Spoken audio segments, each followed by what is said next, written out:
Bonjour les petits loups, dans cette vidéo nous allons réaliser un diagramme objet-interaction.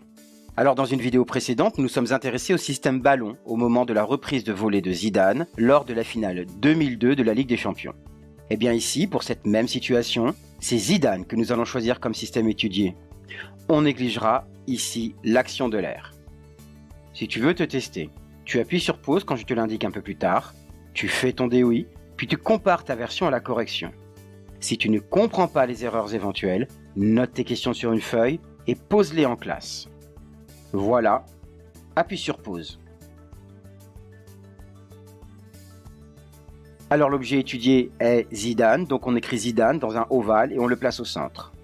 Puis on se pose la question, avec quels autres systèmes Zidane est-il en interaction au moment de la frappe?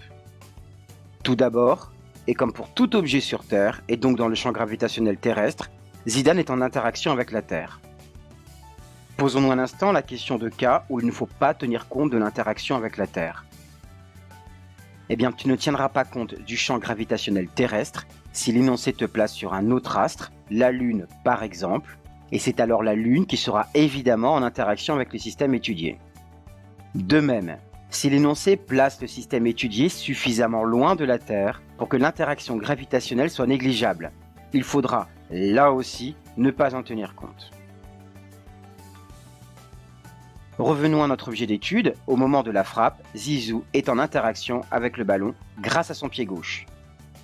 Et son pied droit est en interaction avec le sol, c'est-à-dire le support. Le pied droit de Zidane appuie sur le sol et le sol pousse le pied droit de Zidane vers le haut, puisqu'il l'empêche de s'enfoncer. Attention à ne pas confondre l'interaction avec la Terre et celle avec le sol. L'interaction entre la Terre et Zidane est gravitationnelle, et donc due au fait que Zidane et la Terre ont chacun une masse. Elle agit sur l'intégralité du volume des deux objets concernés ici. L'interaction entre le sol et Zidane est une interaction qui a lieu sur la surface de contact entre le pied et le sol et est due à la pression exercée par le pied sur le sol et réciproquement par le sol sur le pied. Et pour finir, comme l'indique l'énoncé, on ne tient pas compte de l'interaction avec l'air qui ne figure pas donc dans le DOI.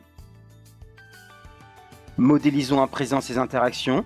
La Terre ne touche pas Zidane, donc l'interaction est une interaction à distance, et on la modélise par conséquent par une double flèche en pointillé. Le pied gauche de Zidane est en contact avec le ballon au moment de la frappe, donc l'interaction est une interaction de contact, et on la modélise par une double flèche pleine. Le pied droit de Zidane est en contact avec le sol, donc l'interaction est là aussi de contact, et elle sera modélisée également par une double flèche pleine.